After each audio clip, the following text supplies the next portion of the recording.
Certaines personnes sont prêtes à tout pour de l'argent, même à éliminer tout leur entourage. Et l'histoire que je vais vous raconter aujourd'hui va vous montrer que la cupidité peut aller très très très loin chez certaines personnes.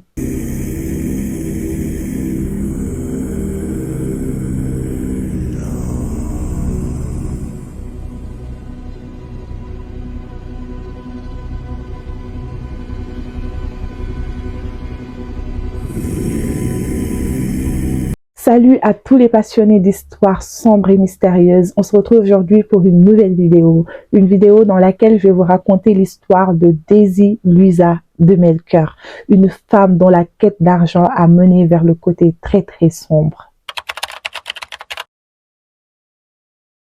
Daisy Louisa de Melker est née le 1er juin 1888 à Sevenfontein en Afrique du Sud. Elle a vécu dans une famille nombreuse, une famille de 12 enfants, et a vécu à Bulawayo, aussi en Rhodésie actuelle, Zimbabwe, avec son père et ses 2 frères. Cependant, insatisfaite de la vie en campagne, Daisy a décidé de revenir en Afrique du Sud, où elle s'installa à Durban pour travailler dans une maison de repos. En 1907, à l'âge de 19 ans, Daisy bascule vers le côté obscur.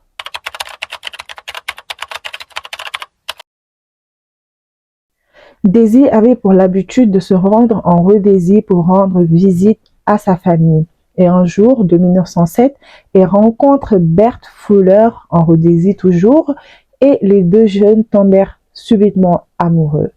Ils décidèrent de se marier la même année, mais malheureusement, Bert perd la vie le soir même de leur nuit de noces. Daisy hérita de 100 livres de son défunt mari. En 1909, Daisy rencontre William Alfred Cole, un jeune plombier de Johannesburg. Ils décidèrent de se marier la même année et eurent ensemble 5 enfants. Les 2 premiers, qui étaient des jumeaux, sont décédés en bas âge. Le 3e est mort d'un abcès au foie et le 4e a succombé à des convulsions. Seul le dernier a survécu. William Alfred Cole est décédé en 1923 dans des circonstances très suspectes.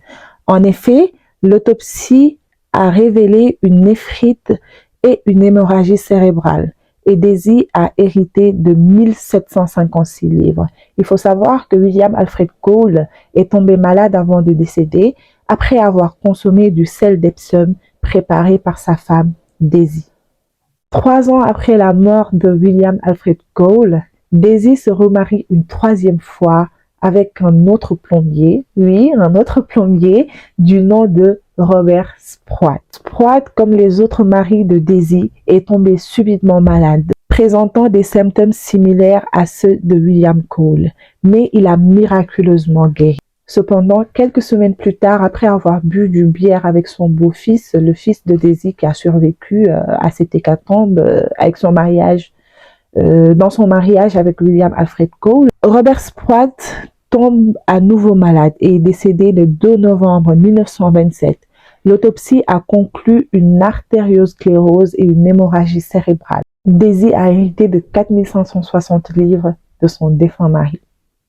Daisy s'est remariée une nouvelle fois en 1931, toujours avec un plombier. Notre Daisy aimait très très bien les plombiers, avec un plombier du nom de Sidney Clarence de Melker, d'où le nom de Daisy de Melker.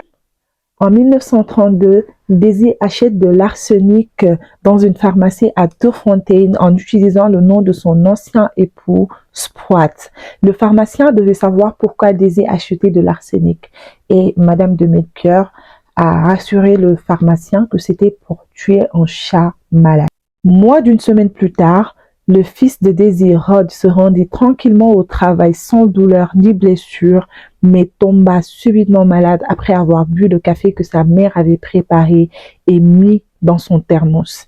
Un de ses collègues du nom de James Webster tomba aussi malade après avoir bu le café du thermos de Rhodes. Le café l'a emporté sur Rhodes le 5 mars 1932 à 25 ans et son collègue a heureusement survécu. L'autopsie du corps de Rhodes déclare une malaria cérébrale. Madame de Melker touche 100 livres de l'assurance vie de son fils. Les morts autour de Daisy semblent avoir pour motif le profit, sauf celle de son fils Rhodes, pour laquelle les avis sont divergents.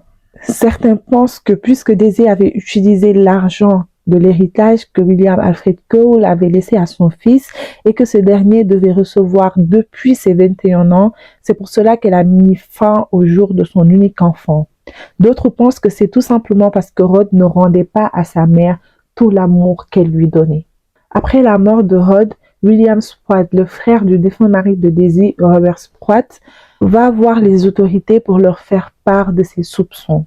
En avril 1932, la police obtient l'autorisation d'exhumer les corps des défunts pour refaire des autopsies. Le premier corps exhumé est celui de Rhodes. Et comment vous dire que son corps était en parfait état? Et ceci est la preuve concrète de la présence d'arsenic dans le corps de Rhodes. Dans les corps de William et Robert, on retrouve de la strychnine. Dans les cheveux et les ongles du collègue de Rhodes, James Webster, on retrouve aussi des traces d'arsenic. Une semaine après l'analyse des corps, Daisy Louisa de Melker est arrêtée.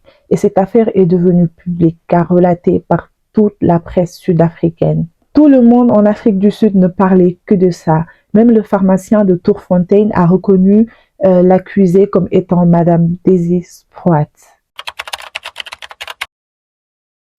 Le procès de Daisy a duré 30 jours avec 100 témoins qui ont été appelés à la barre. La cour a employé les services de M. Watt qui est un expert en toxicologie et professeur de pharmacologie. Avant de rendre son verdict, le juge déclare que l'empoisonnement de William Alfred Cole et de Robert Spratt n'ont pas pu être prouvés de manière concluante. Cependant, pour le troisième assassinat, il en est venu à la conclusion que Madame Daisy Louisa de Melker a assassiné, a empoisonné son fils Robert Spratt pour les motifs suivants. Rhodes Cole est mort d'un empoisonnement à l'arsenic. Le flacon de café avait des traces d'arsenic. L'accusé avait mis de l'arsenic dans le flacon. La thèse du suicide est impensable. Daisy Louisa de Melker, 46 ans, a été pendue le 30 décembre 1932 à la prison de Pretoria.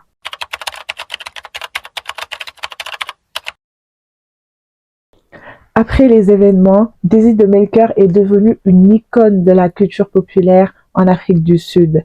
Il y a eu plein de mythes par rapport à Daisy de Melker. Par exemple, si une porte s'ouvrait à cause du vent, on disait que c'était l'esprit de Daisy de Melker qui arrivait. Si la personne avait les cheveux en bataille, on lui disait qu'elle ressemblait à Daisy de Melker. Et il paraît même que la chambre 7 de l'hôpital pour enfants de Braamfontein est hantée par l'esprit de Daisy Louisa de Melker. Parce que c'est là-bas qu'elle travaillait et que c'est là-bas qu'elle a acquis ses connaissances des poisons. C'est la fin de cette vidéo. Je ne sais même pas si aujourd'hui je pourrais donner mon avis parce que cette histoire, je la connais depuis plus de 10, non pas 10 ans, depuis plus de 6-7 ans, mais à chaque fois que je relis les notes que j'avais prises par rapport à cette histoire, parce que comme je vous l'ai dit dans ma première vidéo, c'est des histoires que j'ai écrites sur mon ordinateur depuis longtemps, depuis les années 2016-2017, et que c'est uniquement maintenant que j'ai l'occasion de vous raconter ces histoires-là. Du coup, je connais cette histoire depuis des années, mais à chaque fois que je relis mes notes ou bien à chaque fois que je raconte à des proches à moi, c'est comme si je venais de découvrir l'histoire tellement elle est choquante. Parce que Daisy, elle a remporté le prix de la veuve noire, en fait. Est-ce qu'on peut faire ça, en fait? Daisy, en tout cas, elle a vraiment marqué l'Afrique du Sud avec ses nombreux maris qui ont perdu la vie de manière très mystérieuse et à des intervalles très courts. Donc, c'est la fin de cette vidéo. Comme je l'ai dit tantôt, n'oubliez pas de liker, de partager, de commenter et de vous abonner aussi. J'aimerais vraiment avoir des abonnés parce que là, je fais la miskine, mais en vrai, abonnez-vous, quoi. Ça fait plaisir et ça va aider à grandir la chaîne, à agrandir cette planète. J'ai plein d'autres histoires à vous raconter. Donc, pour ne pas rater ces pépites, abonnez-vous et activez la cloche de notification pour ne rien rater. Allez-y, allez-y. I attending you. Je vous fais de gros bisous et je vous souhaite tout le meilleur. En attendant la prochaine vidéo. Ciao.